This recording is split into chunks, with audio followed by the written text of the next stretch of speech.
LT भर्ती LT भर्ती vote का बहाना नहीं चलेगा, वोट का बहाना नहीं चलेगा, वोट तो एक बहाना है, भर्ती को लटकाना है, वोट तो एक बहाना है, भर्ती को लटकाना है। गए निधु का हनन हुआ तो हम उतरेंगे सड़कों पर, गए निधु का हनन हुआ तो हम उतरेंगे सड़कों पर। देश का शिक्षक सड़कों पर, देश का आलम क्या होगा, इस देश का शिक्षक सड़कों पर, देश का आलम क्या होगा। नमस्कार, आप देख रहे हैं पहाड़ टीवी और मैं हूं नवल खाली।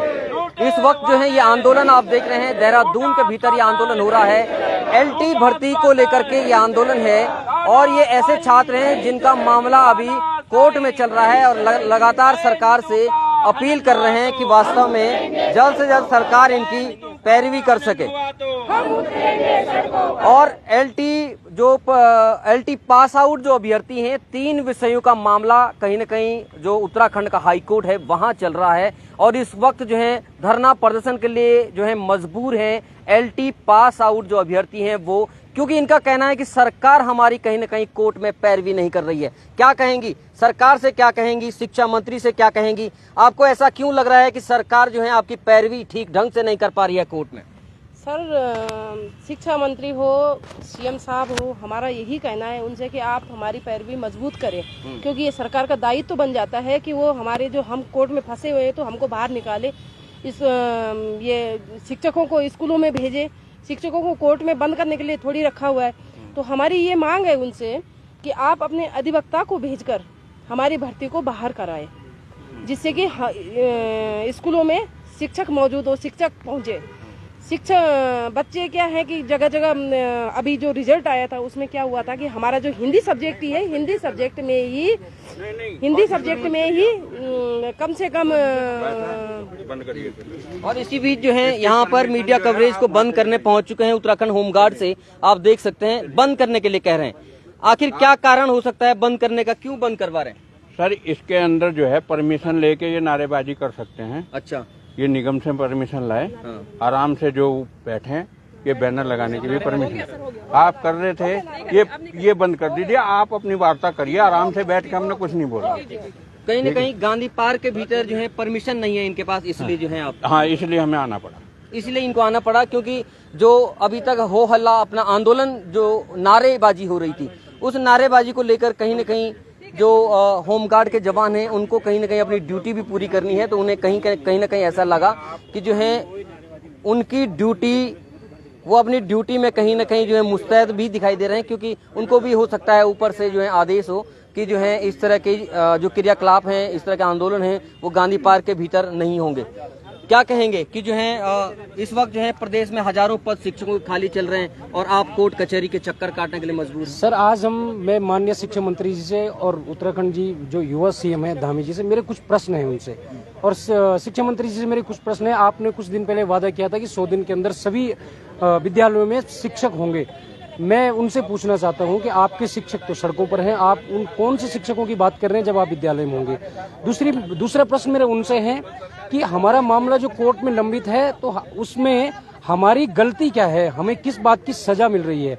और हम आज इसी बात को लेकर आए हैं, क्योंकि सर अन्य राज्यों में भी ये नॉर्मल सी बात होती है, जिनका सिलेक्शन नहीं होता कोर्ट में जाते हैं, लेकिन सरकार मजबूती से पैरवी वहां पर करती है। और हम आज भी इसी मांग को लेकर आए हैं कि आप 24 तारीख को जो हमारी हियरिंग है, महाधिवक्ता को वहां पर आप प्रस्तुत कीजिए और कोर्ट के अधीन ही सही, क्योंकि हमें पूरा विश्वास है, हमने अच्छी तरह से मेहनत करके पढ़ाई की है और अच्छे अंकों के साथ उत्तीर्ण हुए हैं। हम कह रहे हैं कि कोर्ट के अधीन आप भर्ती को बाहर निकाल लीजिए, हमसे एफिडेविट लीजिए। आप कल के दिन कोई दिक्कत होती है तो हम उसके लिए तैयार है, लेकिन ये सरकार जो सत्य है, क्योंकि प्रश्नों के उत्तर उन्होंने दिए हैं, प्रश्न पत्र का निर्माण उन्होंने किया है, लेकिन इस सत्य को साबित करने के लिए हमारी सरकार, जो कहते हैं युवा जोशीले सीएम है, शिक्षा मंत्री जी हैं, लेकिन सत्य को साबित करने के लिए 10 महीने हो चुके हैं, लेकिन वो ये साबित नहीं कर पा रहे हैं कि जो हमने उत्तर दिए हैं वो सही हैं। तो हम आज निराश हताश होकर के हम दूर दूर से आए हैं और हम इस बात से लेकर आए हैं कि आज 24 तारीख की जो हमारी कोर्ट में हियरिंग है, आप महाधिवक्ता को भेजिए और वहां से हमारी भर्ती को भर्ती को बाहर कीजिए। अगर आप ऐसा नहीं करेंगे तो सड़कों पर उतरेंगे, जोर तरीके से उतरेंगे। हमारे अंदर जो युवा जोश है, युवा जोश अब देहरादून के सड़कों पर रहेगा, परिवार के साथ रहेगा।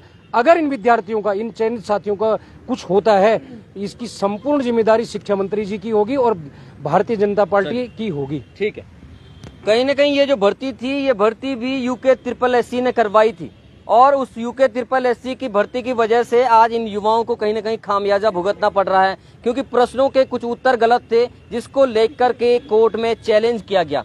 क्या हुआ था पूरा मामला? आयोग की तरफ से कोई गलती थी और उस गलती का खामियाजा आज आपको भुगतना पड़ रहा है। सर, एक सामान्य सी बात है, एक परीक्षा होती है, उसमें कुछ बच्चे सफल हो जाते हैं, कुछ असफल हो जाते हैं। असफल विद्यार्थी कोर्ट चले जाते हैं और उस बात को 9 माह हो चुका है। 31 दिसंबर को हमारा रिजल्ट आ चुका था और अभी तक कोर्ट में एक हिसाब से वो बहाना है। तो हम सरकार से आपके माध्यम से यही गुजारिश करते हैं कि 24 तारीख को महाधिवक्ता के माध्यम से कोर्ट से भर्ती बहाल करें। कोर्ट से भर्ती बहाल करने की बात है, लेकिन कहीं न कहीं विषय और सवाल जो है कहीं न कहीं आयोग के ऊपर भी जरूर खड़े होते हैं, क्योंकि आयोग ने जो प्रश्न बनाए थे उसको लेकर भी कहीं न कहीं एक संदेह जरूर है कि जो प्रश्न डिलीट किए गए उसको लेकर के भी कोई संदेह है क्या? सर, वैसे हमारा डिलीट का अभी मसला कुछ नहीं है। जो हमारे साथ जो लोग सिलेक्टेड नहीं हो पाए थे, तो वो लोग स्वाभाविक रूप है उनका कि भर्ती को लटकाने के लिए वो लोग कोर्ट चले गए। किस बात को लेकर के? ये प्रश्नों को लेकर 1-2 प्रश्न है जिसपे उनका डाउट था, और ये जब आयोग ने आपका पहले आंसर की दे रखा है, अब उसको जब उनको पता कि ये आंसर क्या होना चाहिए तो आयोग को पता होगा, ये सभी को पता है। लेकिन सरकार मजबूत रूप से पैरवी नहीं कर रही है। हमारा लगभग 17-18 डेटें निकल गई और 17-18 डेट में सरकार अपने को प्रूफ नहीं कर पा रही कि हमारे जो आंसर वो सही है। ये आप आयोग पे जा रहे तो आयोग कह रही सरकार की तरफ से जाओ, सरकार की तरफ जा रहे तो आयोग पे बात कर रही है। तो कुल मिलाकर सरकार नहीं चाह रही कि हमारा मसला निकले। आपने इतना क्या बड़ा मुद्दा अपनी नहीं। तरफ से जो है कहीं एक अनुसंधान एक वो करके देखा है कि वो प्रश्न सही थे या गलत? सर, हमने उस पर पूरा रिसर्च कर रखा है, हमने अपने वकील को भी दे रखा है, पर जहां तक हम बात करें तो कोर्ट में ना तो हमारे वकील को अभी तक सुनने का मौका मिल रहा है। वहां पर या तो आयोग का वकील सुने जाएगा या उस पेटिशन वाला या सरकार की तरफ से। तो जब तक हमारा जो वकील है, सरकारी वकील या आयोग का वकील जब मजबूत पैरी नहीं करेगा, तब तक ये मसला ऐसा ही रहेगा। तो हम सरकार से निवेदन कर रहे हैं कि आपको या तो महाधिवक्ता के माध्यम से या सरकारी वकील के माध्यम से हमारे जो ये कोर्ट की मसला है इसको कहीं ना कहीं बहाल किया जाए। बाकी सरकार ये गोलमोल रवैया सिर्फ हमारा फंसाने की बात है, बाकी इतना बड़ा मुद्दा नहीं है। हर राज्य में 1-2 प्रश्न को लेकर विवाद रहता है, लेकिन उसको शॉर्ट आउट करना इतना बड़ा बात नहीं है। बहुत भर्तियां जो कोर्ट के अधीन निकल जाती है, अब इसको लिए क्यों है, क्या है, ये सरकार की मंशा है, वो तो हम नहीं जान पाएंगे। कहीं ना कहीं समाधान नहीं निकल पा रहा है। सरकार को भी और शिक्षा मंत्री को भी कहीं ना कहीं समाधान की दिशा में आगे बढ़ने की आवश्यकता है। आपका मसला तो चलिए कोर्ट में चल रहा है, सरकार जो है कोर्ट कचहरी के चक्कर कटवा रही है, लेकिन दूसरी तरफ जो और भी चयनित लोग हैं उनको भी तो नियुक्ति नहीं मिल पा रही है। सर, उनका तो सेकंड पाली में पेपर हुआ था, हमारा फर्स्ट पाली में हुआ था। हमारे फर्स्ट पाली में क्या है कि कुछ प्रश्नों के 2-2 उत्तर हैं और जो बच्चे चयन नहीं हो पाए वो माननीय कोर्ट में उन्होंने उसको पेश कर दिया, और जिस कारण हम जो है अभी फंसे हुए हैं। लेकिन सवाल तो ये खड़ा होता है कि आखिर ये प्रश्न पत्र कौन सेट कर रहा था कि जो है एक प्रश्न के 2-2 उत्तर हैं और कहीं ना कहीं जो है छात्रों को ये गुमराह करने की बात है। सर, जहां तक प्रश्नों की बात है, हमारे सामने जो आयोग ने जो उत्तर दिए हैं उन प्रश्नों के हमारे पास साक्ष्य हैं और बहुत अच्छी तरीके से हमारे पास प्रमाण है, उसके कई पुस्तकें हमारे पास है। लेकिन दुखद ये है कि आयोग की पैरवी नहीं हो रही। वो एकदम उत्तर सही है, उसके हमारे पास प्रमाण है, हमारे पास बुक है उसकी, उन्होंने उत्तर सही दिया है, लेकिन इस बात को वहां पर नहीं रख पा रहे हैं। ये हमारा दुख का विषय है और इसको लेकर आ रहे हैं। हमारे पास प्रमाण है, हम आयोग से भी कह रहे हैं, शिक्षा मंत्री जी से कह रहे हैं कि अगर आपको साक्ष्य की कमी पड़ रही है, हम आपके पास हैं। देखिए, इनके पास साक्ष्य हैं, लेकिन इनके वकील को भी समय नहीं मिल पा रहा, आप ये कह रहे हैं? हाँ, हमारे वकील को समय नहीं मिल पा रहा, क्योंकि वहाँ आयोग के वकील को सुना जा रहा है और जो लोग कोर्ट गए उनको सुना जा रहा है। हमारे पास प्रमाण है और आयोग सही है, क्योंकि जो हम आयोग ने उत्तर दिए उसके हमारे पास कई किताबें और बहुत अच्छी ऑथेंटिक किताबें हमारे पास है। मतलब आयोग की तरफ से जो प्रश्न सेट हुआ था वो सही है, एकदम सही है, उसका हमारे पास प्रमाण है। हमारे पास सारे प्रश्न, जितने प्रश्न भी वहाँ गए उनके सभी हमारे पास प्रमाण है। और शिक्षा मंत्री जी या आयोग अगर एक बार हमें कहते हैं, हम उनके वकील को भी वो किताबें दे देंगे, वो प्रस्तुत कर देंगे। लेकिन अगर आप तरीके से और मजबूत पैरवी नहीं करेंगे तो फिर आप प्रमाण पे तो जा ही नहीं रहे ना। क्योंकि दिक्कत इस बात की कि आयोग वहाँ ढुलमुल रवैया अपना रहा, ये तो सरकार की मंशा नहीं है। और यह कितने लोगों ने जो है इस पे याचिका दायर की थी इस भर्ती के खिलाफ? सर, ये तो पूर्ण रूप से नहीं बता पाऊंगा, लेकिन 10 से 15 लोग जो गए हैं, ये हर भर्ती में होता है, क्योंकि उनके पास बहाना कुछ नहीं है, क्योंकि वो कोर्ट जा सकते हैं, भर्ती को लटकाएंगे। लेकिन जब हम कह रहे हैं हमारे जो उत्तर सही है और हमारे पास उसके प्रमाण है। कुल मिला के इनका कहने का मतलब ये है कि जो अभ्यर्थी नहीं निकल पाते हैं इनके मुताबिक हमारा नहीं हुआ तो किसी का भी नहीं होने देंगे, ये आप कहना चाह रहे हैं? बिल्कुल, यही नीति चल रही है।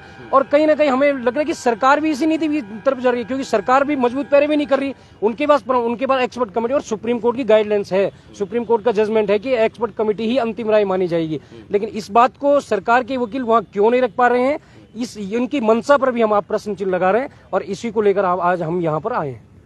और ये बड़ी बात है कि उत्तराखंड के तमाम जो विद्यालय हैं, पहाड़ी खासकर जो क्षेत्र हैं, वहां की यदि बात करें तो तमाम विद्यालय इस वक्त जो है एकल शिक्षकों के भरोसे चल रहे हैं।